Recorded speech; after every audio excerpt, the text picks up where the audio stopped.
Ang paglalakbay patungo sa baryo ng Maligaya sa isla ng Biliran ay parang paglalakbay pabalik sa panahon.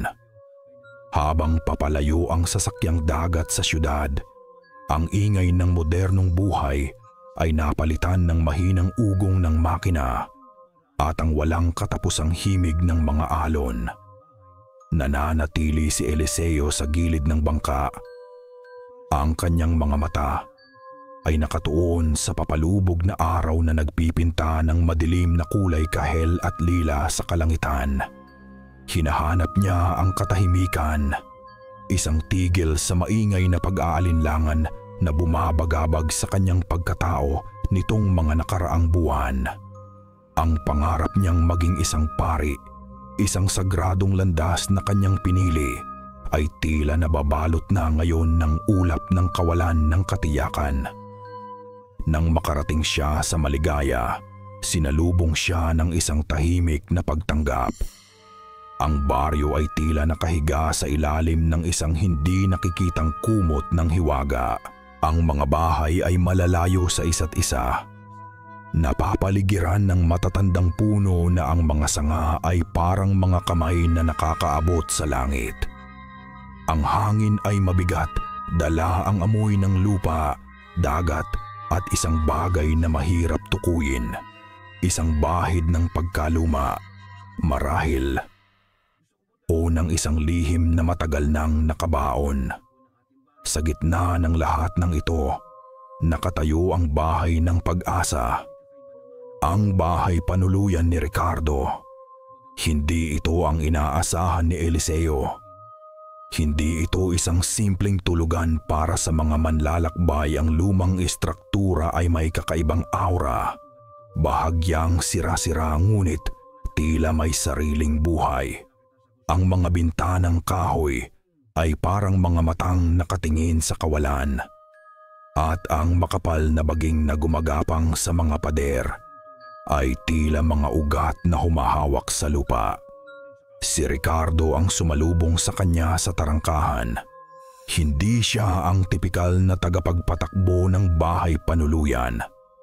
Ang kanyang tindig ay matatag, ngunit may bakas ng pagod sa kanyang mga mata. May kakaibang lalim ang kanyang mga titig na parang nakikita niya ang higit pa sa pisikal na anyo ni Eliseo. Nagpakilala si Eliseo. Ang kanyang boses ay bahagyang nanginginig dahil sa pagod at sa hindi maipaliwanag na kaba. "Magandang hapon po," sabi niya. "Ako po si Eliseo. Nagbigay na po ako ng paunang bayad para sa aking tutuluyan." Tumangulang si Ricardo. Isang maliit na ngiti ang gumuhit sa kanyang mga labi, ngunit hindi ito umabot sa kanyang mga mata. "Maligayang pagdating sa bahay ng pag-asa, Ginoong Eliseo," ang sabi niya. Ang kanyang boses ay mababa at banayad, ngunit may bahid ng pag-iingat. "Saan ba Sana'y makahanap kayo ng kapayapaang hinahanap ninyo rito." Habang inihahatid ni Ricardo si Eliseo sa kanyang silid, napansin ni Eliseo ang ilang figura na nakatayo sa malalayong sulok ng malaking sala. Sila'y mga tao, ngunit tila sila'y mga anino. Umiiwas sa tingin at bumubulong sa isa't isa kapag akala nila'y hindi naririnig. May kakaibang pag-aalinlangan sa kanilang mga kilos, isang pag-iwas na hindi pangkaraniwan. Nang maiwan si Eliseo sa kanyang simpleng silid, ang katahimikan ay tila mas mabigat pa kaysa kanina. Pinilit niyang magbasa ng kanyang breviary, ngunit ang mga salita ay hindi tumatagos sa kanyang isipan. Sa halip, ang kanyang pandinig ay nahahasa sa bawat maliit na tunog sa labas ng kanyang silid. Ang pagkaluskos ng mga dahon sa labas ng bintana, ang malayong tunog ng mga kuliglig, at ang mahinang ugong na tila nang gagaling sa ilalim ng bahay. Habang lumalalim ang gabi, ang mga tunog ay tila nagbabago. Narinig niya ang isang mahinang kaluskos na parang may mabigat na bagay na hinihila sa lupa sa labas. Sinundan ito ng isang mahinang ungol na tila nanggagaling sa malayo. Isang tunog ng sakit o pagdurusa na nagpatindig ng kanyang mga balahibo. Pinilit niyang ipaniwala ang sarili na ito ay ang hangin lamang o ang mga hayop sa gubat. Ngunit sa kaibuturan ng kanyang puso, isang malamig na kilabot ang nagsimulang gumapang. Hindi ito ang kapayapaang hinahanap niya. Ito ay isang bagay na mas luma, mas madilim, at hindi niya maintindihan. Ang liwanag ng buwan ay naghuhudyat ng kalagitnaan ng gabi, ngunit para kay Eliseo, ang pagtulog ay mailap. Bumangon siya mula sa kanyang higaan. Ang kanyang puso ay kumakabog sa dibdib. Ang mga kakaibang tunog kagabi ay bumalik. Mas malinaw ngayon. Isang mabagal, mabigat na kaladkad na parang may nag-uulos ng isang bagay na mabigat sa ibabaw ng lupa. At ang mahinang ungol na tila nagmumula sa pasyente na nahihirapang huminga.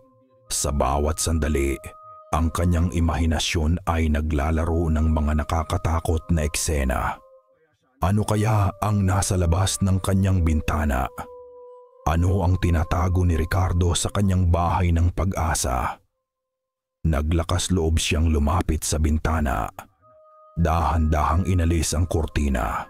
Sa simula, wala siyang nakita kundi ang madilim na hardin at ang mga puno na tila mga nakatayo na bantay sa dilim.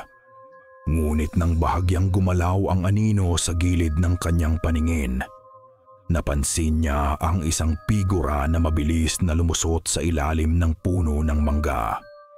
Ito'y tila tao, ngunit ang kilos nito ay hindi pangkaraniwan. Mabilis, parang nagmamadali, at may pag-iwas sa liwanag. Napansin din niya ang isang bagay na kumikinang sa lupa, malapit sa kung saan dumaan ang figura. Dahil sa hindi maipaliwanag na pag-uusisa at isang bahid ng pag-aalala, nagpasya siyang bumaba. Sa kanyang pagbaba sa hagdan, narinig niya ang mga bulungan mula sa sala. Ang mga bisita ni Ricardo ay naroon. Tahimik na nakaupo sa mga lumang sopa. Ang kanilang mga mukha ay naliliwanagan lamang ng mahinang liwanag mula sa isang gasera. Hindi sila nag-uusap ng malakas, ngunit ang tensyon sa hangin ay halos mahawakan. Si Ricardo ay nasa kusina at tila abala sa paghahanda ng pagkain. Nang mapadaan si Eliseo sa sala, ang mga mata ng mga bisita ay bumaling sa kanya. Puno ng halo-halong emosyon, pagkatakot, pagdududa, at isang uri ng paghingi ng tulong. Ang isa sa kanila, isang babaeng may mahabang gusot na buhok, ay mabilis na yumuko nang magtama ang kanilang mga tingin. Ang ganitong pag-iwas ay kakaiba para sa isang ordinaryong panauhin. Habang papalapit si Eliseo sa kusina, naisip niyang kausapin si Ricardo. "May problema po ba, Mang Ricardo?" Tanong niya, sinusubukang itago ang kanyang kaba. "Naririnig ko po kasi ang mga kakaibang ingay kagabi." Si Ricardo, na nooy naghihiwa ng isda, ay huminto sandali. Ang kanyang ekspresyon ay hindi nagbabago, ngunit may bahid ng pag-iingat sa kanyang tugon. Iyan ba? Mga pusa lang siguro iyon, Padre. Marami rito sa baryo at minsan ay nag-aaway sila sa gabi." Ang paliwanag ay tila masyadong simple, masyadong madaling tanggapin.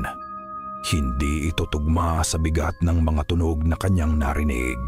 Nang siya'y palabas na nasana patungo sa hardin upang tingnan ang kuminang na bagay, nakita niya si Ricardo na tinatabunan ang isang maliit na lalagyan ng mga gamot at mga bendahe. May bahid ng dugo sa isa sa mga bendahe. Pagkatapos nito, nakita niyang lumabas ang isa sa mga bisita. Isang lalaki na may malaking pilat sa braso. na tila nagmamadaling bumalik sa kanyang silid. Ang pilat sa braso ng lalaki ay tila sariwa at may bahid ng pulang likido na tumutulo rito. Biglang naisip ni Eliseo ang mga guhit na kanyang nakita sa bintana kagabi at ang mga ito ay tila hindi gawa ng mga kuko ng pusa. Paglabas niya ng bahay, naglakad siya patungo sa puno ng mangga. Sa ilalim ng mga ugat nito, natagpuan niya ang kumikinang na bagay. Isang piraso ng bakal na tila bahagi ng isang lumang, kalawangin na kutsilyo. Ngunit ang mas nakapagpatigil sa kanya ay ang mga bakas sa lupa sa paligid nito. Hindi ito ordinaryong mga yapak. Ang mga ito'y tila malalaki, may kuko at may kakaibang lalim na parang may mabigat na tumapak. Napagtanto ni Eliseo na ang kanyang paghahanap ng katahimikan ay napalitan ng isang bagay na mas mapanganib. Ang mga bisita na ito, si Ricardo, at ang kakaibang lugar na ito ay may tinatagong lihim.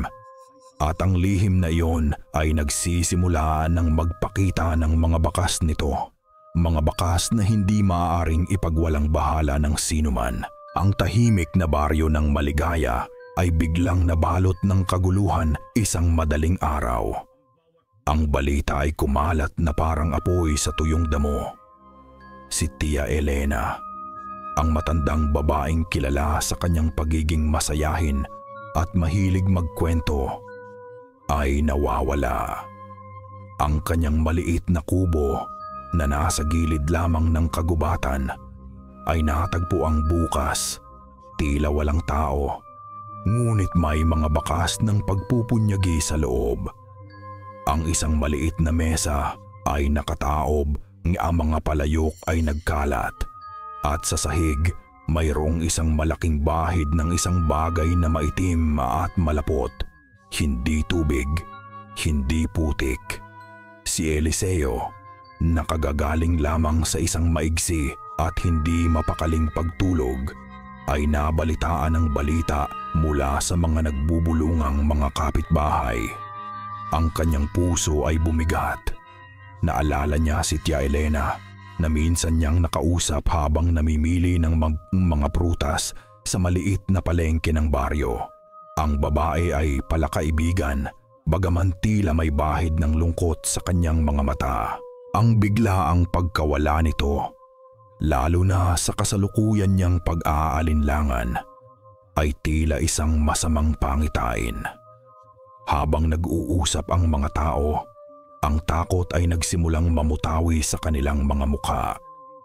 Ang mga bulong-bulungan tungkol sa mga aswang, mga manananggal at mga engkanto na naninirahan sa kagubatan ay muling nabuhay. Ang mga mata ng mga tao ay nagsimulang tumingin sa direksyon ng bahay ng pag-asa. At kay Ricardo, ang hindi pangkaraniwang pag-uugali ng mga bisita nito, ang misteryosong pinagmulan ng mga ingay sa gabi. Lahat ay tila nagtuturo sa iisang direksyon. Si Ricardo yan! Sigaw ng isang lalaki. Ang kanyang tinig ay nanginginig sa takot at galit.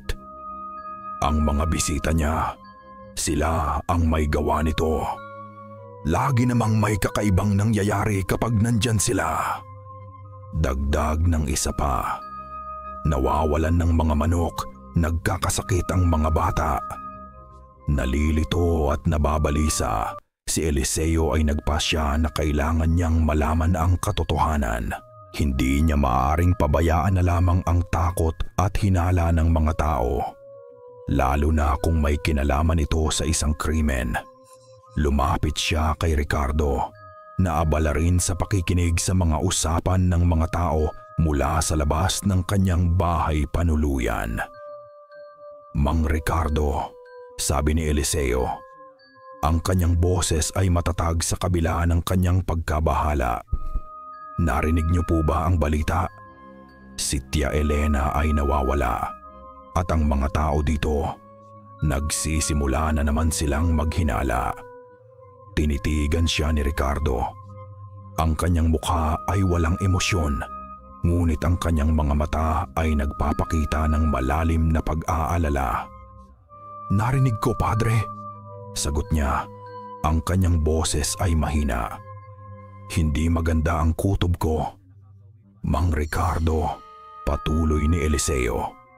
"Ang mga bisita ninyo, ang mga ingay sa gabi, ang mga bakas na nakita ko, hindi ko po maiwasang isipin na may kinalaman kayo rito." Ang kanyang mga salita ay lumabas ng mas direkta kaysa sa kanyang inaasahan. Nagkaroon ng sandaling katahimikan. Ang hangin ay tila mas bumigat. Tumingin si Ricardo kay Eliseo. Ang kanyang mga mata ay puno ng isang bagay na mahirap basahin: pagsisisi, pagod, at isang pahiwatig ng isang lihim na hindi niya kayang sabihin. "Padre," sabi ni Ricardo. Ang kanyang boses ay halos pabulong. "Ang lugar na ito ay hindi tulad ng inaakala ninyo. Hindi lahat ng nakikita ay totoo. At hindi lahat ng kinatatakutan, takutan ay masama." Ngunit bago pa man niya maipagpatuloy, isang sigaw ang umalingaw-ngaw mula sa direksyon ng kagubatan. Isang sigaw na puno ng lagim at sakit na tila nagmumula sa pinakamalalim na bangungot. Ito ay hindi tunog ng isang tao, ngunit hindi rin ito tunog ng isang hayop. Ito ay isang tunog na nagpatigil sa paghinga ni Eliseo at nagpatindig ng kanyang buong pagkatao. Ang sigaw ay nagpatigil sa lahat ng pag-uusap. Ang mga tao sa baryo ay nagsimulang magtakbuhan papalayo sa kagubatan, dala ang takot sa kanilang mga mukha. Ngunit si Eliseo ay nanatili doon, nakatitig kay Ricardo. Ang mga mata ng dalawang lalaki ay nagtagpo, at sa sandaling iyon, naramdaman ni Eliseo na ang lahat ng kanyang mga tanong ay magkakaroon ng sagot sa loob ng madilim na kagubatan na iyon. At alam niya, sa isang malalim na antas na hindi na siya makakauwi na pareho pa rin ang kanyang pagkatao.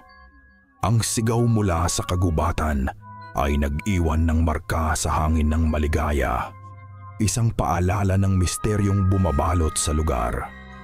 Ang mga tao sa baryo ay nagkalat, ang ilan ay nag-aalala para kay Tia Elena, ang iba ay naghahanda para sa posibleng panganib, habang ang karamihan ay bumalik sa kanilang mga tahanan, nagkukulong sa loob. Ngunit si Eliseo, sa kabila ng kanyang takot, ay hindi makakilos. Ang sigaw na iyon ay nagtulak sa kanya sa isang hindi inaasahang direksyon. Kailangan niyang malaman. Bumaling siya kay Ricardo, na nakatayo pa rin sa harap ng kanyang bahay panuluyan. Ang kanyang mukha ay parang bato, ngunit ang kanyang mga mata ay puno ng isang sakit na hindi maipagkakaila. "Mang Ricardo," sabi ni Eliseo. Ang kanyang tinig ay mahina ngunit puno ng determinasyon. "Hindi niyo po ako mapipigilang malaman ang katotohanan. Kung mayroon kayong alam, sabihin niyo na po." Nagbuntong hininga si Ricardo, isang mahaba at mabigat na buntong hininga na tila nagmumula sa kaibuturan ng kanyang kaluluwa. "Mahirap itong ipaliwanag, Padre. At hindi ako sigurado kung maniniwala ka."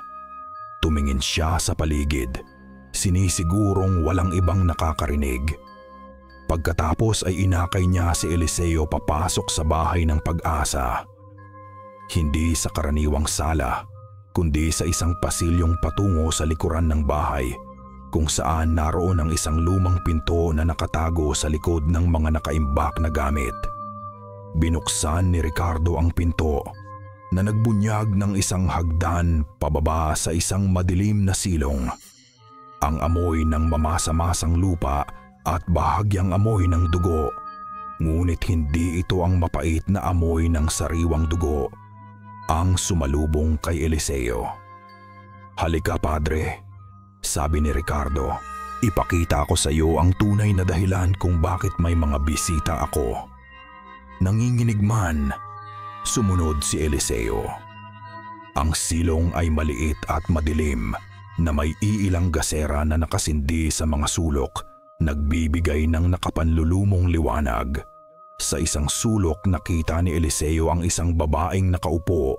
Ang kanyang mga tuhod ay yakap niya at ang kanyang balabal ay tila may mga bahid ng dumi at dugo. Ang kanyang mukha ay puno ng pagod at takot, ngunit ang kanyang mga mata ay matalas, mapagmasid. Sa tabi niya, may isang lalaking nakahiga sa isang makapal na banig. Ang kanyang braso ay nakabalot sa malinis na bendahe. Ang lalaki na may pilat sa braso na nakita ni Eliseo kanina, hindi ito mukhang pag-aayos ng sugat mula sa isang pusa. Sila ang aking mga bisita, Padre, sabi ni Ricardo. Ang kanyang tinig ay puno ng pagod. Sila ang mga hindi na makabalik sa kanilang dating buhay. Ang mga nasugatan, ang mga tumatakas. Pero sino sila? Tanong ni Eliseo. Ang kanyang boses ay halos hindi marinig. Ang lahat ng kanyang paniniwala ay nagsisimulang yumanig. Mga tulad ko, Padre, sagot ni Ricardo. Ang kanyang mga mata ay nakatingin sa babaeng nakaupo. Mga aswang, ngunit hindi tulad ng sinasabi ng mga kwento. Hindi lahat sa amin ay masama. Marami sa amin ang gustong mamuhay ng tahimik, ng hindi nananakit. Napalunok si Eliseo. Aswang, ang mga nilalang na kinatakutan niya mula pagkabata. Ang mga halimaw na kinatatakutan ng buong Pilipinas. At narito siya, sa isang silong, kaharap ang ilan sa kanila na pinoprotektahan ng isang dating aswang. Ngunit, ang sigaw kanina, tanong niya. Ang kanyang isip ay puno ng mga tanong at si Tia Elena. Hindi namin kinalaman yon, Padre, maring sabi ni Ricardo. May iba pang masasamang aswang sa labas. Ang iba sa kanila ay hindi kontento sa pagtatago. Hinahabol nila ang mga tulad namin na gustong magbago. At ang Milagring, siya ang pinakamalakas sa kanila. Tila may nanginginig sa boses ni Ricardo nang banggitin niya ang pangalan ng Milagring. Ang babaeng nakaupo ay nagsalita. Ang kanyang tinig ay mahina, ngunit may kakaibang lakas. Kami ay mga nilalang na sinumpa, Ginoong Eliseo. Ang aming pagkatao ay nagbago, ngunit ang aming puso, ang aming kakayahang makaramdam, hindi iyon nawala. Kami ay naghahanap lamang ng kapatawaran, ng isang lugar na ligtas. Nagtulungan ang dalawang mundo sa isipan ni Eliseo. Ang kanyang debosyon sa Diyos, ang mga turo ng simbahan, laban sa kanyang nakikita ngayon. Ang pangungulila, ang takot, ang pagnanais para sa kapayapaan ng mga nilalang na itinuturing niyang kasuklam-suklam.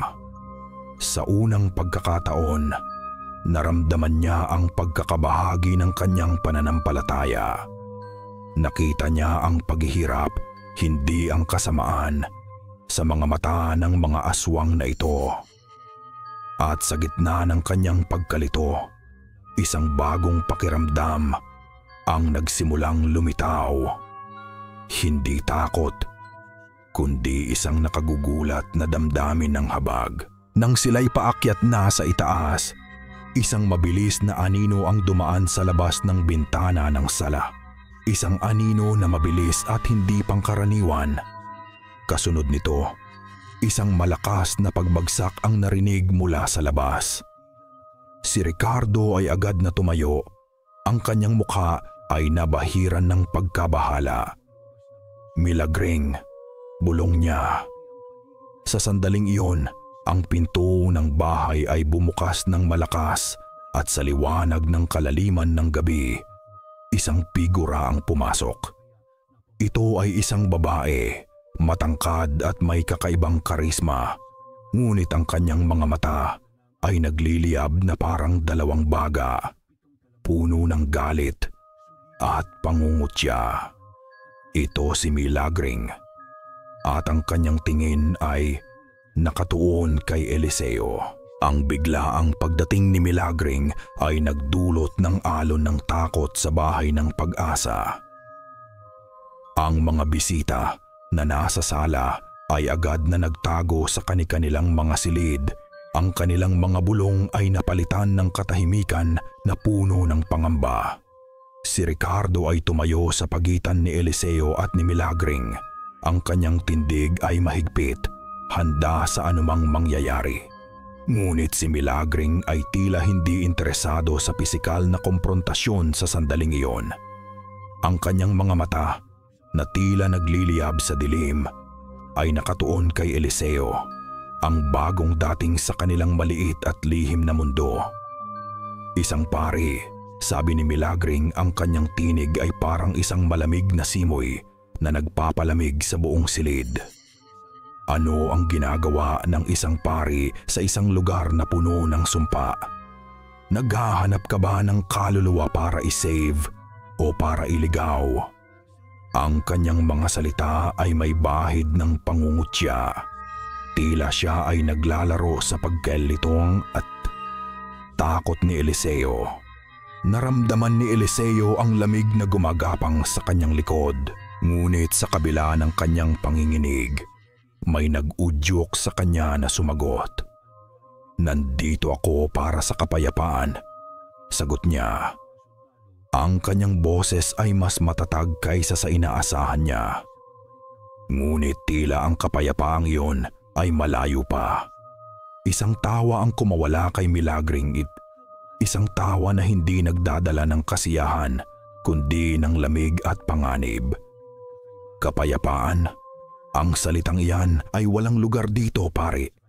Dito, ang meron lang ay ang paglalaban. Paglalaban para mabuhay. Paglalaban para sa kapangyarihan. Muli siyang tumingin kay Ricardo. Ang kanyang tingin ay puno ng matinding galit. At ang traidor na ito, iniwan niya ang kanyang tungkulin. "Hindi ko traidor ang sarili ko, Milagring," mariing sabi ni Ricardo. Ang kanyang tinig ay hindi na mahina. "Pinili kong iligtas ang mga hindi kayang iligtas ang kanilang sarili." "Kaya mo pinili ang kahinaan," sigaw ni Milagring. Ang kanyang tinig ay tumataas.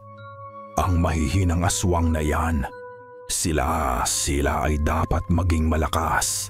Sila ay dapat manakot. Ito ang ating kalikasan." Muli niyang ibinaling ang kanyang tingin kay Eliseo. "At ikaw, pari, ang iyong pananampalataya. Ito ang pinakamalaking kahinaan. Ang mga simbolo ng iyong Diyos, ang mga bagay na ito ay nakakainis sa amin. Ngunit alam mo ba kung paano gamitin ang mga iyan laban sa akin?" Ang mga salita ni Milagring ay nagbigay ng bagong direksyon sa isipan ni Eliseo. Mga simbolo ng pananampalataya. Ang kanyang breviary, ang krus na nakasabit sa kanyang leeg. Napagtanto niya na ang kanyang mga kagamitan sa pananampalataya, na dati niyang tinitingnan bilang mga kasangkapan para sa debosyon, ay maaari palang maging isang uri ng pananggalang. Ngunit ang kanyang kaalaman tungkol sa mga aswang at sa mga tradisyon ng baryo ay limitado lamang sa mga kwentong naririnig niya noong bata pa siya. Kailangan niyang malaman pa. Kinaumagahan, habang si Milagring ay tila naglaho rin gaya ng kanyang pagdating, nagpasya si Eliseo na hanapin si Lola Remedios, ang matandang babae na binanggit ng ilan sa mga tao sa baryo bilang tagapagtago ng mga lumang kaalaman. Matapos ang ilang pagtatanong, natagpuan niya ang kubo nito sa pinakadulo ng baryo, malapit sa simula ng masukal na kagubatan. Si Lola Remedios ay isang maliit at balingkinitang matanda. Ngunit ang kanyang mga mata ay matalas at puno ng karunungan.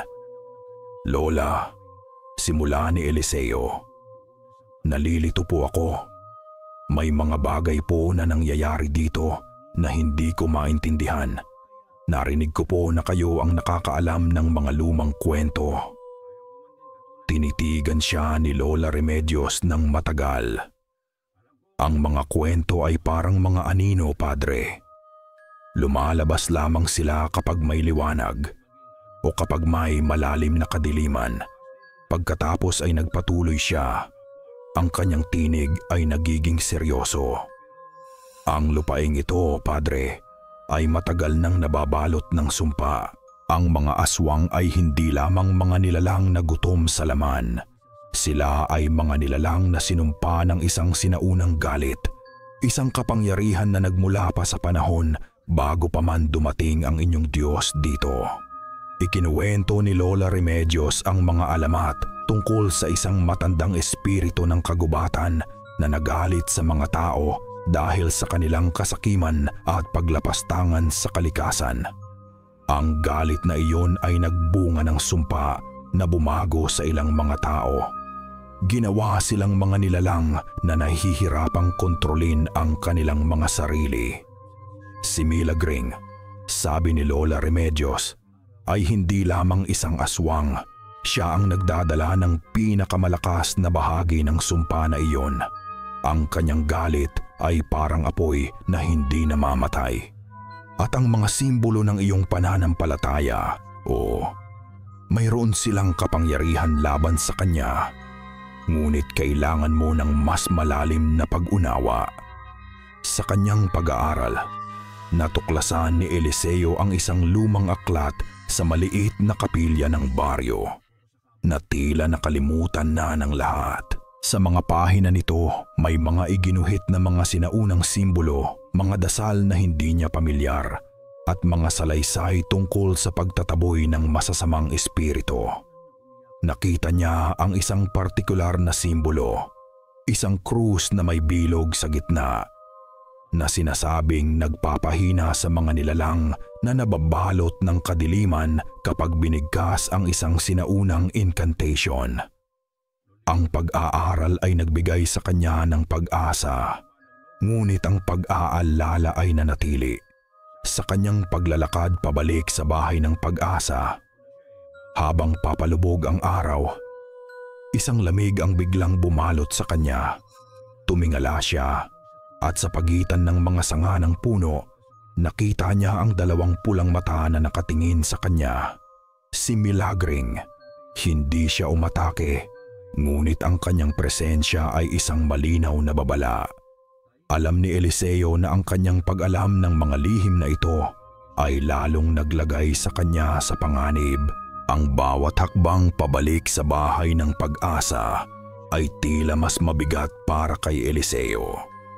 Ang mga salita ni Lola Remedios at ang nagliliyab na mga mata ni Milagring ay naglalaro sa kanyang isipan. Ang sumpa, ang sinaunang galit, ang pagtataksil, lahat ay tila nagtutulungan upang bumuo ng isang mas komplikadong larawan kaysa sa kanyang inaasahan. Nang makarating siya sa bahay panuluyan, natagpuan niya si Ricardo na nag-aayos ng mga nasirang gamit sa sala. Ang kanyang mukha ay puno ng pagod. "Nasaan si Milagring?" tanong ni Ricardo. Ang kanyang tinig ay nagpapakita ng pag-aalala. "Umalis na siya," sagot ni Eliseo. "Ngunit nararamdaman ko pa rin ang kanyang presensya. Lola Remedios told me." At doon, inulit ni Eliseo ang mga sinabi ng matandang babae tungkol sa sumpa at kay Milagring. Habang nakikinig si Ricardo, ang kanyang ekspresyon ay nagbago mula sa pag-aalala patungo sa isang malalim na lungkot. Nang matapos si Eliseo, isang mahabang katahimikan ang bumalot sa kanila. Pagkatapos, nagsalita si Ricardo. Ang kanyang boses ay halos pabulong. Ang mga kwento ni Lola Remedios, may katotohanan ang mga iyon, Padre. Ngunit hindi kompleto. Tumingin si Eliseo sa kanya. Naghihintay po si Milagring. Nagsimula si Ricardo. Hindi siya ang nag-iisang may galit. Ang galit na iyon ay nagsimula sa amin, sa mga tao ng baryong ito. Napalunok si Eliseo. Ano ang ibig niyong sabihin? Matagal na panahon na ang nakalipas. Patuloy ni Ricardo. Nang ang mga aswang ay hindi pa ganito kalat, mayroon kaming sariling pamayanan, malayo sa mga tao. Ngunit ang mga tao dito, ang mga ninuno ng mga naririto ngayon, sila ang unang nagtraidor sa amin. Sa takot nila, sa kanilang kasakiman, pinili nilang ipagkanulo kami sa mga mangangaso ng mga nilalang. Marami sa amin ang namatay. Ang iba, ang ilan na tulad ko, ay napilitang magtago, mamuhay sa takot. Nagsimulang magbukas ang mga alaala ni Eliseo, ang mga tingin ng pagdududa ng mga tao sa baryo, ang kanilang pag-iwas sa bahay ng pag-asa. Nang si Milagring at ako ay magkasama pa, sabi ni Ricardo, ang kanyang tinig ay nagkakaroon ng bahid ng sakit. Sinubukan naming humanap ng paraan para sa kapatawaran, ngunit hindi lahat ay handang magpatawad. Lalo na ang mga tao dito. Sila ang nagtulak sa amin pabalik sa kadiliman. May isang ritual noon. Isang ritual ng kapatawaran na dapat sana ay gagawin ng mga pinuno ng baryo kasama ang ilang mga aswang. Ngunit sa huling sandali, nagkaroon ng pagtataksil. Ang mga tao, sa takot na baka manumbalik ang aming kapangyarihan, ay umatras. At si Milagring, ang kanyang kapatid, ay isa sa mga namatay noong gabing iyon dahil sa pagtataksil na iyon. Iyon ang nagpasiklab sa kanyang galit. Ang galit na iyon ang nagpalakas sa kanya, na ginawa siyang pinakamalakas sa aming lahi. Biglang naalala ni Eliseo ang sinabi ni Lola Remedios tungkol sa mga ninuno at mga nasa loob ng baryo. Napagtanto niya ang malaking twist. Ang pinagmulan ng kadiliman ay hindi lamang nagmumula sa mga aswang, kundi maging sa mga tao mismo ng maligaya. Sila ang nagtulak kay Milagring sa landas ng paghihiganti. Kaya pala, bulong ni Eliseo, kaya pala ganito ang nararamdaman ng mga tao. Sila rin ay may kasalanan. Oo, Padre, sabi ni Ricardo. At ang pinakamasaklap, ang ilan sa mga pamilya dito sa baryo ngayon ay mga supling ng mga taong iyon na nagtraidor sa amin. Patuloy nilang dala ang takot at puot, ngunit hindi nila nakikita ang kanilang sariling kasalanan.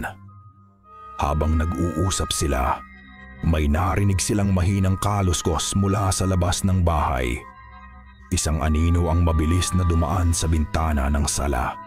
Ngunit sa pagkakataong ito, hindi ito mukhang si Milagring. Ito ay mas maliit, mas mabilis. Pagkatapos, isang mahinang tunog ng pagbagsak ang narinig mula sa direksyon ng kusina. Nagkatinginan sina Eliseo at Ricardo. Ang anino ay hindi kay Milagring. Hindi siya ang nag-iisa na may gustong mangyari, sabi ni Ricardo. Ang kanyang tinig ay puno ng bagong pag-aalala. Napatakbo sila patungo sa kusina. Sa sahig nakita nila ang isang piraso ng tela na nabagsak. Sa tabi nito nakahiga ang isa sa mga bisita ni Ricardo, si Tia Elena, na nawawala. Siya ay walang malay, ngunit humihinga pa. At sa tabi niya, nakahawak sa isang maliit na kutsilyo, ay si Lola Remedios. Ang kanyang mga mata ay puno ng hindi kapanipaniwalang determinasyon at takot. "Lola?" tanong ni Eliseo, hindi makapaniwala. Tumingin si Lola Remedios sa kanila. Ang kanyang mga mata ay puno ng luha. Patawarin ninyo ako, sabi niya. Ang kanyang tinig ay nanginginig. Ginawa ko ito para protektahan ang aking pamilya, ang aking mga apo na nandito sa baryo. Si Milagring nagbanta siya. Sinabi niyang kung hindi ko siya bibigyan ng impormasyon tungkol sa inyo, tungkol kay Ricardo, ay isusunod niya ang aking mga mahal sa buhay. Ang katotohanan ay mas komplikado at mas masakit kaysa sa anumang inaasahan ni Eliseo. Ang kaaway ay hindi lamang isang halimaw mula sa labas, kundi pati na rin ang takot at ang mga kasalanan na nakabaon sa puso ng mga tao sa loob mismo ng baryo. Ang pagtataksil ay hindi lamang sa nakaraan, kundi patuloy na nangyayari sa kasalukuyan. Ang pagkakadiskubre kay Tia Elena, kasama ang pag-amin ni Lola Remedios, ay nagdagdag ng isa pang layer ng komplikasyon sa nalilito ng sitwasyon. Hindi na lamang ito laban sa labas na panganib. Ang takot at ang mga lihim sa loob ng baryo ay nagsisimula ng sumakal sa lahat. Nang malamang nagising si Tia Elena, bagaman mahina at natatakot, ang mga tao sa baryo ay hindi nagpakita ng habag, kundi lalo pang pagdududa. Ang kanyang pagkawala, ang mga bakas ng pagpupunyagi, ang mga salita ni Lola Remedios. Lahat ay tila nagpatunay sa kanilang mga hinala na ang bahay ng Pag-asa ang sentro ng lahat ng kasamaan. Sabi ko na nga ba? Sigaw ng isa sa mga residente ng baryo na nagtipon sa labas ng bahay ng Pag-asa. Ang kanilang mga mukha ay puno ng galit at pagkatakot. Nakikialam na ang pari. Siya ang nagdala ng sumpa rito. Ang mga mata ng marami ay nakatuon kay Eliseo, na noon ay lumabas kasama ni Ricardo upang huminahon ang sitwasyon. Ang kanyang cassock na dati simbolo ng kabanalan, ngayon ay tila nagiging target ng kanilang galit. Hindi niya kasalanan ito. Pagtatanggol ni Ricardo, ngunit ang kanyang tinig ay nalunod sa ingay ng nagkakagulong mga tao. Hayaan ninyo siyang umalis. Huwag ninyong isama ang mga inosente sa inyong takot. Inosente? Sarkastikong sagot ng isang babae. Ang mga bisita niya ang kumakain ng mga bata sa gabi. Ang mga bisita niya ang nagdadala ng sakit. Ang mga salita ay parang mga patalim na tumatagos kay Eliseo. Ang mga taong dapat sana niyang paglingkuran, ang mga taong nais niyang gabayan, ngayon ay itinuturing siyang kaaway. Samantala, tila alam ni Milagring ang pagkakawatak-watak ng baryo. Sa mga sumunod na araw, ang kanyang mga pag-atake ay naging mas madalas at mas brutal. Hindi na lamang siya tumatarget sa bahay ng Pag-asa, kundi pati na rin sa mga liblib na bahagi ng baryo. Isang gabi, habang bumubuhos ang malakas na ulan, isang bahay sa gilid ng baryo ang nasunog. Walang nakakaalam kung paano ito nagsimula, ngunit ang mga bakas na natagpuan ay nagtuturo sa isang mabilis at maliksing nilalang. Ang takot sa baryo ay naging paranoia. Ang mga tao ay nagkukulong sa kanilang mga bahay, nag-aakusa sa isa't isa, at ang kanilang mga tingin sa bahay ng Pag-asa ay lalo pang tumindi. Naramdaman ni Eliseo ang bigat ng responsibilidad. Ang kanyang pagdating dito ay tila nagpalala lamang ng mga bagay-bagay. Ang mga aswang na kinupkop ni Ricardo ay lalo pang natakot. Ang ilan ay nagbabalak ng tumakas, habang ang iba ay nawawalan na ng pag-asa. Si Ricardo, sa kabila ng kanyang tapang, ay tila nauubusan na ng lakas upang protektahan silang lahat. Nakita ni Eliseo ang pagod sa mga mata nito, ang bigat ng responsibilidad na kanyang dinadala. Isang gabi, habang nagdarasal si Eliseo sa kanyang silid, naramdaman niya ang kakaibang lamig. Hindi ito ang ordinaryong lamig ng gabi. Ito ay isang lamig na tila nanggagaling sa kaibuturan ng kanyang kaluluwa. Tumingala siya sa bintana at sa gitna ng mga puno, nakita niya ang mga pulang mata ni Milagring na nakatitig sa kanya. Ngunit sa pagkakataong ito, hindi lang galit ang nakita niya sa mga mata nito. Mayroon ding kakaibang uri ng pagmamataas na parang sinasabi nitong, "Nakikita mo ba? Hindi ka matutulungan ng iyong Diyos." Pinilit niyang basahin ang kanyang mga dasal, ngunit ang mga salita ay tila walang bisa. Ang kanyang pananampalataya na dati niyang sandigan ay tila yumani. Ang kanyang mga kagamitan sa pananampalataya, ang krus sa kanyang dibdib, ang breviary sa kanyang kamay, lahat ay tila walang kapangyarihan laban sa anino na nagmamasid sa kanya mula sa labas. Nakaramdam siya ng matinding kawalan ng pag-asa. Siya ay isang pari na hindi makapagbigay ng pag-asa. Isang tagapagsilbi ng Diyos na tila hindi naririnig ang kanyang mga dasal. Ang kanyang paglalakbay para sa kapayapaan ay nauwi sa isang mas malalim na kawalan ng katiyakan. Ang dating matatag na paniniwala ay nagsimulang maging basag.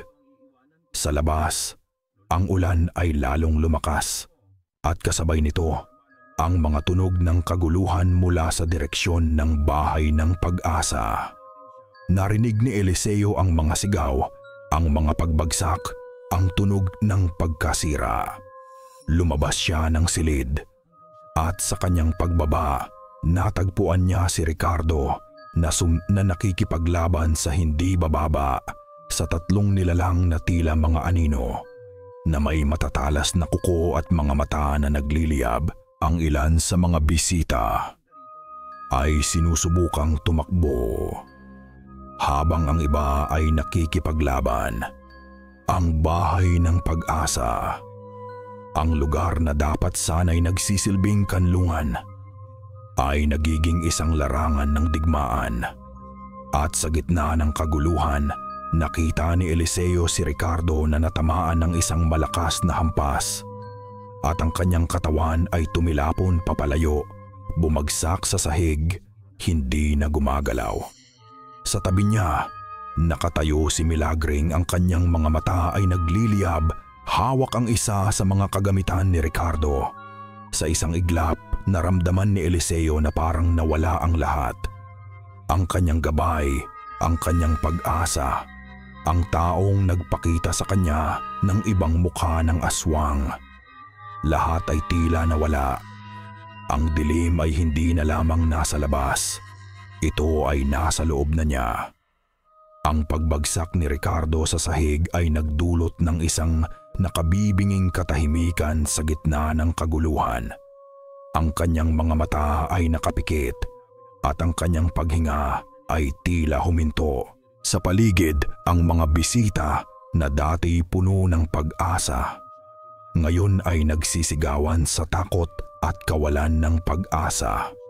Ang ilan ay sumusubok na tumakbo palabas ng bahay panuluyan, ngunit sila ay hinaharang ng mga anino na tila biglang lumitaw mula sa kadiliman. Ang mga tauhan ni Milagring. Si Milagring na may halong tagumpay at pagkamuhi sa kanyang mukha ay tumayo sa ibabaw ng walang malay na si Ricardo. Hawak niya ang isang maliit na relikaryo na pagmamay-ari ni Ricardo, ang bagay na tila pinahahalagahan nito ng hahama ng husto. "Wala na ang iyong tagapagtanggol, pare," sabi ni Milagring, ang kanyang tinig ay puno ng pang-aasar. Ang mga mata ay nakatuon kay Eliseo na nakatayo sa hagdan, tulala. "At ngayon, ang inyong maliit na santuwaryo ay magiging libingan." Sinusubukan ni Eliseo na igalaw ang kanyang mga paa. ngunit ang kanyang katawan ay tila nakapako sa kinatatayuan. Ang kanyang isipan ay naguguluhan. Ang lahat ng kanyang pinaniniwalaan, ang kanyang mga taon ng pag-aaral at pagdarasal, ay tila naglaho na parang bula. Ang kanyang pananampalataya na ipinagmamalaki niyang sandata ay napatunayang walang silbi laban sa malupit na katotohanan na kanyang kinakaharap. Ang krus sa kanyang leeg ay tila naging malamig at walang buhay. Hindi. Sigaw niya. Ang kanyang tinig ay nanginginig. Sinubukan niyang umabante, ngunit ang isa sa mga anino na kasama ni Milagring ay humarang sa kanya. Ang mga kuko nito ay nakatutok sa kanyang mukha. Nahulog si Eliseo pabalik sa sahig at sa kanyang pagbagsak, ang kanyang breviary ay lumipad mula sa kanyang kamay at bumagsak sa gitna ng sala. Ang mga pahina nito ay nagkalat. Sa pagkalat ng mga pahina, isang maliit na bagay ang nahulog mula rito. Ang krus na pagmamay-ari ni Ricardo, ang relikaryong kanyang tanging dala mula sa kanyang dating buhay. Napansin ni Milagring ang krus. Isang mapanuksong ngiti ang gumuhit sa kanyang mga labi. "Tingnan mo nga naman," sabi niya. Ang huling alaala ng isang traidor. Marahil ito ang kailangan ko upang ganap na magapi ang lahat ng nagtatangkang lumaban sa akin. Mabilis siyang yumuko at kinuha ang krus. Ang kanyang mga daliri ay tila nagpapalabas ng itim na usok habang hinahawakan ito. Sa sandaling iyon, nang makita ni Eliseo ang paglapastangan ni Milagring sa sagradong bagay, kahit na ito'y pagmamay-ari ng isang dating aswang, isang kakaibang panggigipos ang gumapang sa kanya. Hindi ito ang panggigipos ng pananampalataya na dati niyang nararamdaman, kundi isang mas primal na panggigipos, isang pagtanggi sa kawalang katarungan na kanyang nasasaksihan. Ang kanyang mga mata ay tumingin sa paligid, sa mga anino na nagpapahirap sa mga dating aswang, sa walang malay na si Ricardo, sa mga nagtatago, at sa walang pakialam na mukha ni Milagring. Napagtanto niya na hindi na ito tungkol sa kanyang personal na paghahanap ng kapayapaan o sa kanyang pagdududa sa pananampalataya. Ito ay tungkol sa mga nilalang na ito na naghahanap ng isang pagkakataon na mabuhay ng hindi nananakit. Ito ay tungkol sa isang babaeng na puno ng galit dahil sa pagtataksil.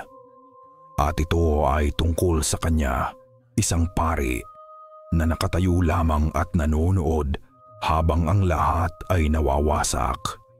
Isang malamig na pagtangis ang lumabas sa bibig ni Milagring habang tinitingnan niya ang krus. "Ang aking kapatid," bulong niya. Ang kanyang tinig ay puno ng sakit. Ito ang huling alaala niya bago siya kinuha ng mga tao ng baryong ito. Muli, ang kanyang tingin ay napunta kay Eliseo. Ngunit sa pagkakataong ito, may bahid ng isang bagay na hindi lamang galit, kundi pati na rin ng matinding kalungkutan. Ngunit ang sandaling pagkaawa ay mabilis na naglaho. Bumalik ang kapangyarihan sa kanyang mga mata. "Ngayon," sabi niya, "lahat ay magbabayad." Tumingala siya sa kisame at ang mga anino sa paligid ay tila nagsimulang gumalaw ng mas mabilis. Ang kanilang mga hugis ay nagiging mas nakakatakot. Ang bahay ay nagsimulang umuga na parang isang malakas na lindol ang dumadaan. Ang mga gasera ay napatingkad at ang mga bintana ay nagsimulang mabasag. "Ang iyong Diyos ay hindi makapangyarihan dito, pari," sabi ni Milagring, habang ang mga unang bitak ay lumitaw sa mga pader ng bahay ng pag-asa. "Narito, ang aking kapangyarihan ang mamamayani." Naramdaman ni Eliseo ang pagbagsak ng isa sa mga poste ng bahay malapit sa kanya. Ang alikabok at mga piraso ng kahoy ay nagsimulang bumagsak. Nakita niya ang kanyang breviary na nakalatag pa rin sa sahig. Ang mga pahina nito ay puno ng mga salita na tila nawalan na ng kahulugan. Ang kanyang natatanging kasangkapan sa pananampalataya, ang kanyang gabay, ay tila walang silbi sa harap ng malakas na puwersang ito. Sa kanyang pagkakadapa sa sahig, habang ang buong bahay ng Pag-asa ay tila nagwawasak sa paligid niya, naramdaman ni Eliseo ang bigat ng kawalan ng pag-asa. Ang lahat ng kanyang pinaghihirapan, ang kanyang mga dasal, ang kanyang pag-asa na makahanap ng sagot ay tila nawala sa gitna ng pagkawasak. Wala na siyang makita kundi ang kadiliman, ang pagkasira, at ang mapanuksong tawa ni Milagring na bumabagabag sa kanyang pandinig. Ang bahay ng Pag-asa, ang lugar na nagsilbing simbolo ng pag-asa para sa mga nawawala, ay gumuho na. At kasama nito, ang anumang natitirang pag-asa para kay Eliseo ay tila naglaho na rin. Ang alikabok at ang mga naglalakihang piraso ng kahoy ay nagsimulang bumagsak sa paligid ni Eliseo. Ang tunog ng pagguho ng bahay ng Pag-asa ay parang ungol ng isang nasasaktang nilalang. Sa gitna ng kaguluhan at ng pagkawala ng lahat, isang kakaibang pakiramdam ang nagsimulang umusbong sa kanya. Hindi ito ang pagkabigla o ang takot na dati niyang nararamdaman. Ito ay isang bagay na mas malalim, isang pagtanggap na hindi nanggagaling sa pagsuko, kundi sa isang bagong uri ng pagkaunawa. Habang patuloy na bumabagsak ang mga labi ng bahay, napansin ni Eliseo ang maliit na bagay na kumikinang sa ilalim ng isang piraso ng kahoy, ang krus na pagmamay-ari ni Ricardo, na nahulog mula sa kamay ni Milagring. Nang makita niya ito, hindi niya naramdaman ang dating paggalang o ang pagiging sagrado nito bilang isang bagay ng kanyang pananampalataya. Sa halip, nakita niya ito bilang simbolo ng paglalakbay ni Ricardo, ang kanyang pagtataksil sa sariling kalikasan, ang kanyang paghahanap ng kapatawaran, at ang kanyang pagtatanggol sa mga tulad niya. Dahan-dahan, inabot niya ang krus.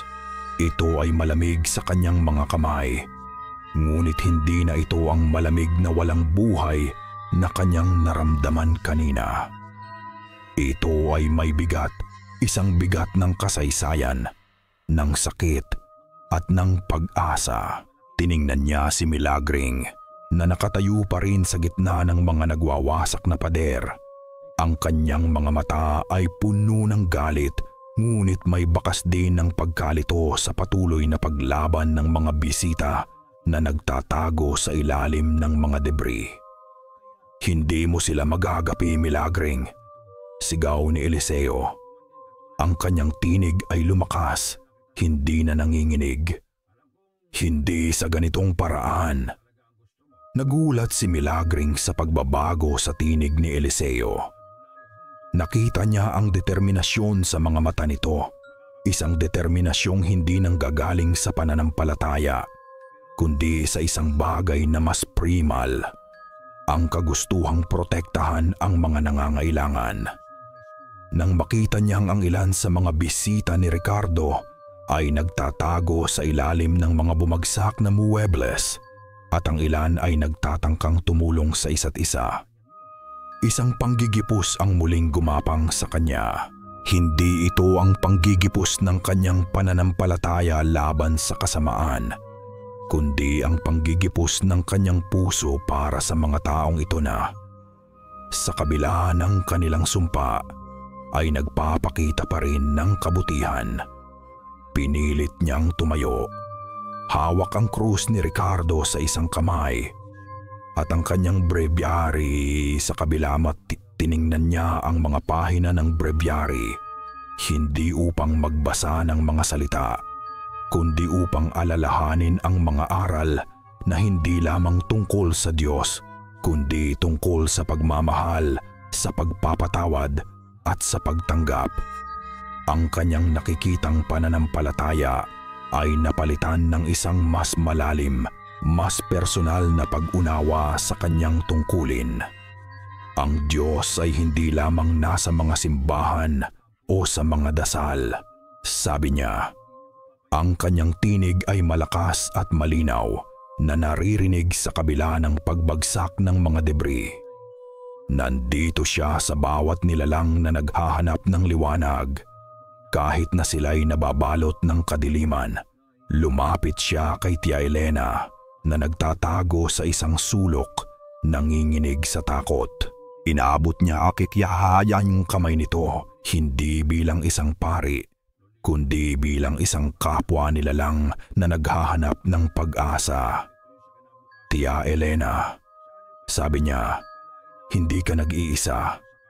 Sa kanyang pag-abot, tila may kakaibang enerhiya na dumaloy mula sa kanya, mula sa krus na hawak niya, at mula sa kanyang bagong natuklasang pag-unawa. Naramdaman ni Milagring ang pagbabago.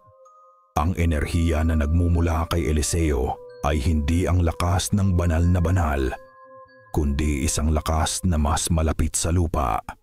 Isang lakas na nagmumula sa pag-asa at sa pagnanais na protektahan. Ito ay hindi ang uri ng lakas na kaya niyang supilin ng kanyang galit. Ano ang ginagawa mo? Sigaw ni Milagring, ang kanyang tinig ay puno ng pagtataka at pagkayamot. Ang iyong mga dasal ay walang saysay. Hindi ito dasal, Milagring, sagot ni Eliseo, habang tinutulungan niya si Tia Elena na tumayo.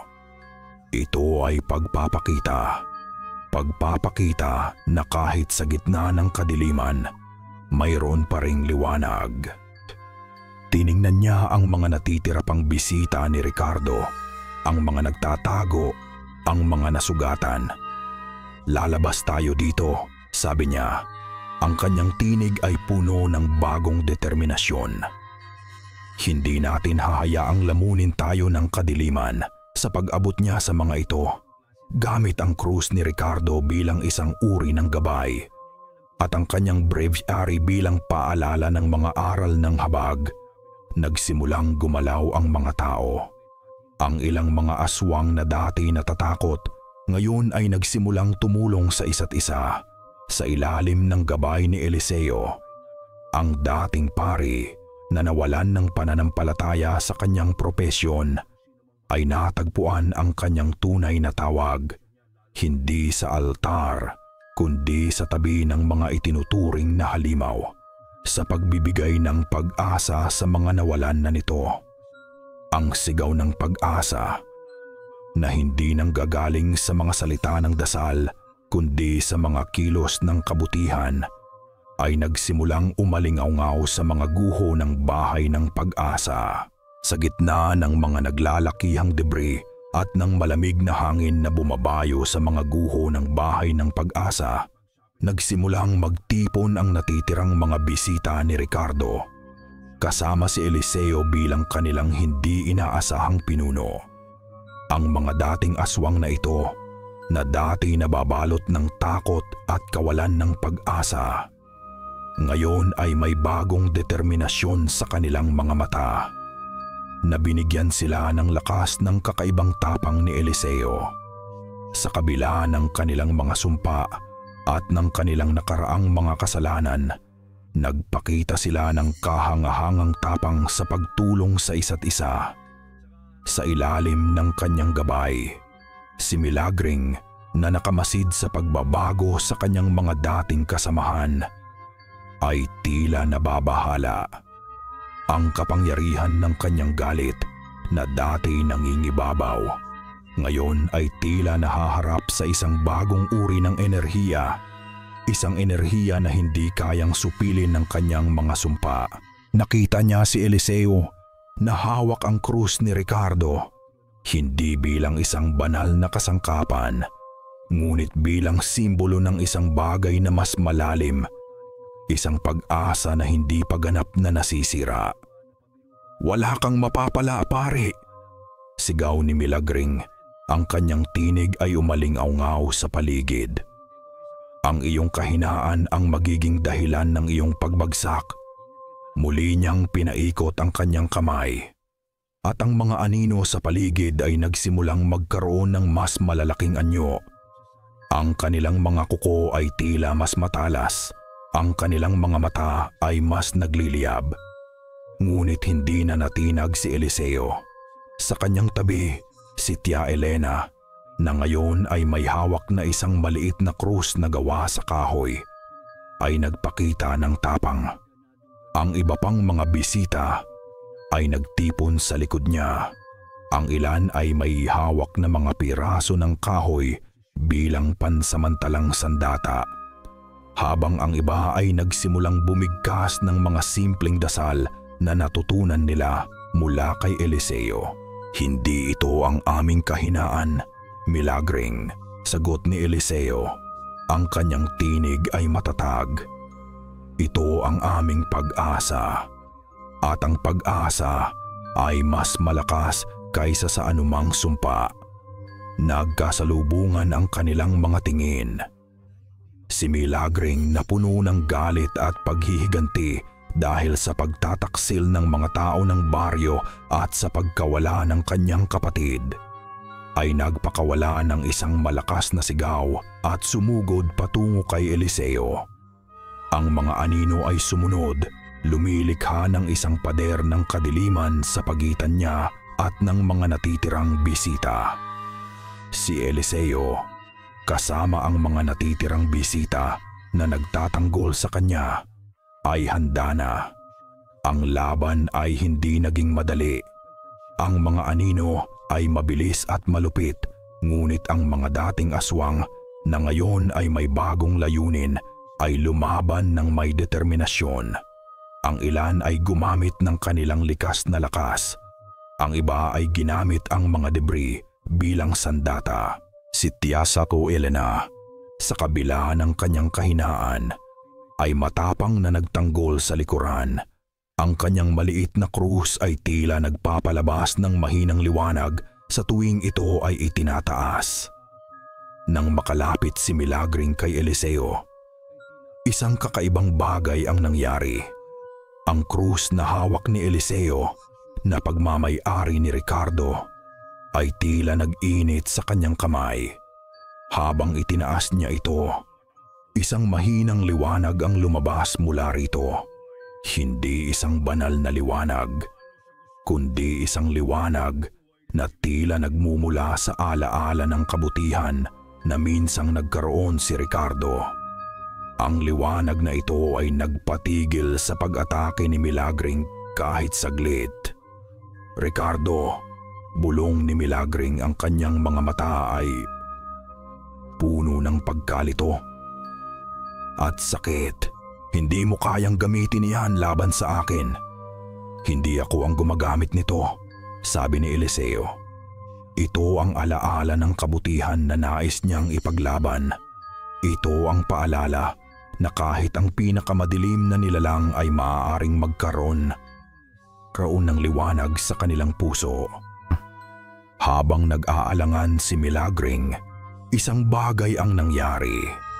Ang isa sa mga natitirang bisita, isang babaeng aswang na malubhang nasugatan sa simula ng pag-atake, ay gumapang papalapit kay Milagring na tila nahihirapan. Sa kanyang kamay, hawak niya ang isang maliit na piraso ng basag na salamin.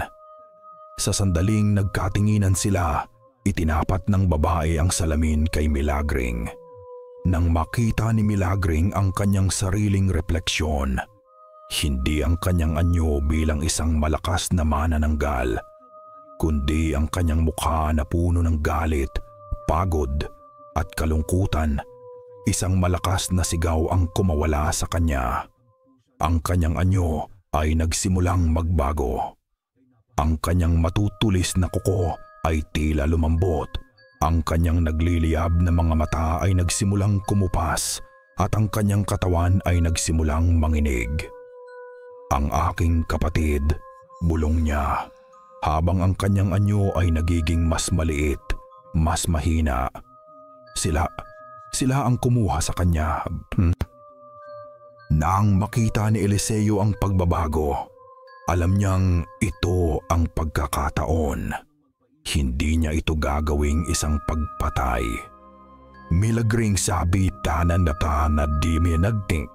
Sabi niya, ang kanyang tinig ay puno ng pagkaawa. "Tapos na ang paghihiganti. Ang iyong kapatid ay nakahanap na ng kapatawaran.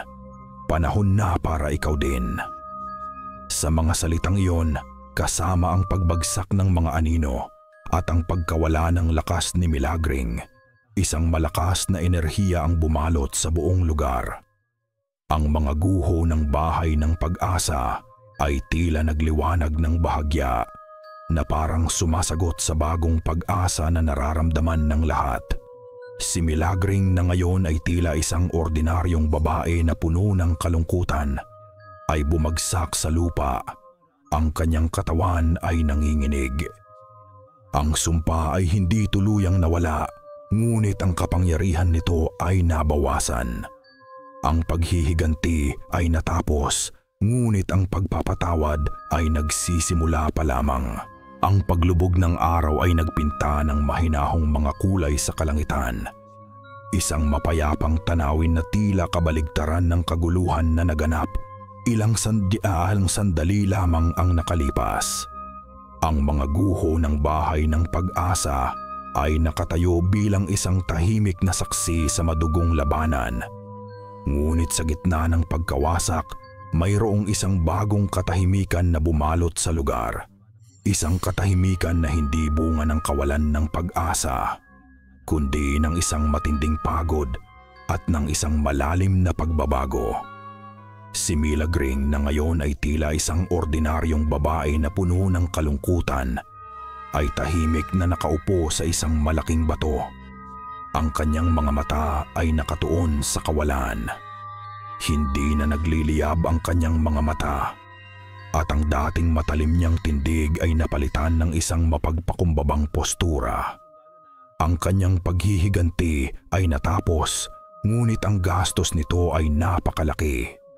Ang kanyang kapatid ay wala na, at ang kapangyarihan na kanyang ipinaglaban ay tila nawala rin. Naiwan lamang ang bigat ng kanyang mga kasalanan. Si Eliseo, napagod ngunit may bagong lakas sa kanyang mga kilos, ay lumapit kay Milagring. Hindi niya dala ang krus ni Ricardo, ngunit ang kanyang presensya lamang ay tila nagbibigay ng kaunting kapayapaan. "Tapos na, Milagring," mahinang sabi niya. Ang paghihiganti ay hindi kailanman magdadala ng kapatawaran. Tumingala si Milagring, ang kanyang mga mata ay puno ng luha. "Hindi ko alam kung paano mamuhay ng hindi naghihiganti," bulong niya. "Ito lang ang alam ko." "May iba pang paraan," sabi ni Eliseo, habang inaalalayan si Tia Elena na lumapit sa kanila. Ang matandang babae, sa kabila ng kanyang sariling takot at trauma, ay nagpakita ng awa kay Milagring. "Mayroon pa ring pag-asa," dagdag ni Eliseo. "Ngunit kailangan mong magsimula sa pagtanggap ng iyong mga kasalanan." Ang iba pang mga bisita na nakaligtas, ang mga dating aswang na ngayon ay mas kaunti na ngunit mas nagkakaisa, ay nagsimulang maglinis ng mga debris. Hindi na sila nagtatago. Sa halip, sila ay nagtutulungan. Ang kanilang mga kilos ay puno ng paggalang sa kanilang mga nawala at ng determinasyon na bumuo muli. Nakita ni Eliseo ang pagbabago sa kanila. Ang kanilang mga mata ay hindi na puno ng takot, kundi ng isang bagong uri ng pag-asa at responsibilidad. Habang ang araw ay papalubog, nakaupo si Eliseo sa tabi ng natitirang muwebles ng bahay ng Pag-asa. Hawak ang kanyang breviary. Tiningnan niya ang mga pahina nito. Hindi na naghahanap ng mga sagot sa kanyang mga pagdududa, kundi naghahanap ng inspirasyon para sa kanyang bagong landas. Napagtanto niya na ang kanyang tawag ay hindi lamang sa pagmimisa o sa pagbibigay ng mga sakramento. Ang kanyang tunay na bokasyon ay nasa pagbibigay ng pag-asa at pagtanggap sa mga itinuturing na makasalanan ng mundo. Dahan-dahan, nagsulat siya ng isang liham para sa kanyang obispo, isang liham na nagpapahayag ng kanyang desisyon na hindi na niya ipagpapatuloy ang kanyang pagiging pari. Hindi niya ito ginawa dahil sa pagkawala ng pananampalataya, kundi dahil sa paghahanap ng isang mas malalim at mas personal na paglilingkod. Ang kanyang komunyon ay hindi na sa altar, kundi sa tabi ng mga taong nangangailangan ng pangunawa at tulong. Nang matapos ang pagsulat, tumayo siya at tumingin sa papalubog na araw. Ang dating malaking pagdududa sa kanyang puso ay napalitan ng isang tahimik na determinasyon. Ang kanyang landas ay hindi na magiging madali. Ang mga tao sa baryo ay hindi pa rin sigurado kung paano sila tutugon sa mga pangyayari. At ang kinabukasan ng mga natitirang bisita ay hindi pa rin tiyak. Ngunit alam niya ang kanyang gagawin. Tia Elena, sabi niya sa matandang babae na lumapit sa kanya, kailangan nating magsimula muli. Hindi lamang para sa kanila. Sabay turo niya kina Milagring at sa mga dating aswang, kundi para sa ating lahat. Si Tia Elena ay tumango. Ang kanyang mga mata ay puno ng pag-asa. Oo, Padre, magsisimula tayo muli. Nagtapos ang araw na may katahimikan. Ang dating bahay ng pag-asa ay isang guho na, ngunit ang espiritu ng pag-asa, ang tunay na kahulugan ng pangalan nito, ay nagsimulang muling umusbong, hindi mula sa mga pader na bato, kundi mula sa mga pusong nagbago, mula sa mga pagpapasya na yumakap sa katotohanan, at mula sa isang pari na natagpuan ang kanyang tunay na bokasyon sa pagyakap sa kadiliman upang makahanap ng liwanag. Ang kanyang paglalakbay bilang isang pari ay natapos, ngunit ang kanyang paglalakbay bilang tagapagtanggol ng mga naliligalig na kaluluwa ay nagsisimula pa lamang. Ang unang sinag ng araw ay dahan-dahang sumilip sa abot tanaw ng isla ng Biliran, na nagbibigay ng isang bagong kulay sa mayambapan sa mga guho ng dating bahay ng pag-asa. Ang kalangitan ay malinaw, isang malaking kaibahan sa madilim at magulong gabi. Sa gitna ng mga nagkalat na debris, ang mga natitirang bisita ni Ricardo, kasama sina Eliseo at Tia Elena, ay tahimik na naghahanda para sa isang bagong simula. Ang kanilang mga kilos ay mabagal, puno ng pagod, ngunit mayroon ding kakaibang kapayapaan at pagkakaisa. Si Milagring na ginabayan ni Eliseo papalayo sa lugar ng labanan ay nakaupo sa isang malaking bato sa gilid ng kagubatan, malayo sa mga guho. Hindi na siya nagpakita ng anumang bakas ng dating manananggal. Ang kanyang anyo ay simple, malungkot at tila pagod na sa kanyang mahabang paglalakbay ng paghihiganti. Hindi niya tinitingnan ang direksyon ng mga tao, ngunit hindi rin niya ito iniiwasan. Tila natanggap na niya ang kanyang kapalaran, ang mamuhay ng walang kapangyarihan. Dala ang bigat ng kanyang mga nakaraan, hindi na siya babalik dito. Mahinang sabi ni Eliseo kay Tia Elena, nakasama niya habang pinagmamasdan ang paligid. Sana nga, Padre, sagot ni Tia Elena. Ang kanyang tinig ay puno na adepnuya at puno ng pag-asa at bahagyang pangamba. Ngunit ang mga sugat ng nakaraan Mahirap itong pagalingin. Napatango si Eliseo. Alam niya na ang paggaling ay hindi mangyayari sa isang iglap. Ang mga tao sa baryo ay kailangan pang harapin ang kanilang mga takot at ang kanilang mga bahagi sa kasaysayan. Ngunit sa ngayon, ang mahalaga ay ang pagbuo ng isang bagong pundasyon. Sa pamamagitan ng mga natitirang materyales mula sa mga nasirang bahay at ng tulong mula sa ilang mga taong handang tumulong, mga taong nagsimulang makakita ng kabutihan sa mga bisita. Pagkatapos ng lahat ng nangyari, nagsimula silang magtayo ng isang mas maliit, mas simpleng istruktura. Hindi na ito bahay ng pag-asa, kundi isang lugar kung saan ang mga dating aswang ay maaaring mamuhay ng tahimik, malayo sa mga mata ng lipunan, ngunit hindi na kailangang magtago sa takot. Nang gabing iyon, habang nagluluto sila ng kanilang simpleng hapunan sa labas ng kanilang bagong tirahan, nilapitan ni Eliseo ang isa sa mga dating aswang. Isang lalaking dating kilala sa kanyang lupit, ngunit ngayon ay puno ng pagpapakumbaba. "Paano ka nakapagsimula muli?" tanong ni Eliseo. Ngumiti ang lalaki. Isang ngiti na puno ng pagod, ngunit mayroon ding kapayapaan. "Sa pagtanggap, Padre. Pagtanggap sa kung sino kami at pagtanggap na mayroon pa ring kabutihan sa mundo. Kahit na sa aming tulad." Si Eliseo ay nag-isip tungkol sa kanyang sariling paglalakbay. Siya ay dumating sa biliran na puno ng pagdududa at paghahanap ng sagot sa kanyang pagiging pari. Ngayon, natagpuan niya ang kanyang tunay na bokasyon, hindi sa altar, kundi sa pagbibigay ng pag-asa at pagtanggap sa mga itinuturing na halimaw. Ang kanyang pananampalataya ay hindi nawala. Ito ay nagbago lamang, naging mas malalim at mas makatao. Isang umaga, ilang linggo matapos ang mga pangyayari, habang naglalakad siya sa gilid ng kagubatan, nakita niya si Milagring na nakikipag-usap kay Lola Remedios. Hindi sila nag-aaway, hindi rin sila nagbabantaan.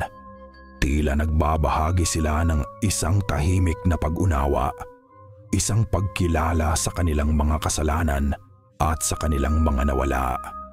Nang makita siya ni Milagring, bahagya itong tumango. Walang mga salita, ngunit mayroong isang uri ng pagkilala sa kanilang pinagdaanan. Alam ni Eliseo na ang kanilang paglalakbay ay magiging mahaba at mahirap. Ngunit sa unang pagkakataon, mayroon ng daan para sa kanila. Isang daan na hindi tinatakpan ng galit at paghihiganti, kundi ng pagtanggap at ng posibleng pagpapatawad. Sa kanyang pagbabalik sa bagong tirahan, isang maliit na bahay na ngayon ay nagsisilbing kanlungan para sa mga dating aswang at para sa kanya. Naramdaman ni Eliseo ang isang uri ng kapayapaan na hindi niya naramdaman noon. Ang tanawin ng biliran sa ilalim ng araw ay nagbigay sa kanya ng pag-asa. Ang mga tao ng baryo, bagaman dahan-dahan, ay nagsisimula ng tanggapin ang bagong katotohanan. Ang mga dating aswang ay nagsisikap na mamuhay ng tahimik, at si Milagring ay naglalakbay sa kanyang sariling landas ng pagtubos. Ang kanyang krus, ang krus ni Ricardo, ay nakasabit na ngayon sa pader ng kanilang bagong tirahan, hindi bilang isang simbolo ng banal na kapangyarihan, kundi bilang isang paalala ng paglalakbay ng isang tao mula sa kadiliman tungo sa liwanag, at ng pag-asa na ang pagbabago ay posible para sa lahat, kahit na para sa mga itinuturing na pinakamadilim na nilalang.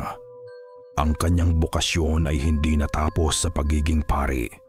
Ito ay nagsimula lamang sa isang lugar na hindi niya inaasahan, sa paraang hindi niya kailanman inakala.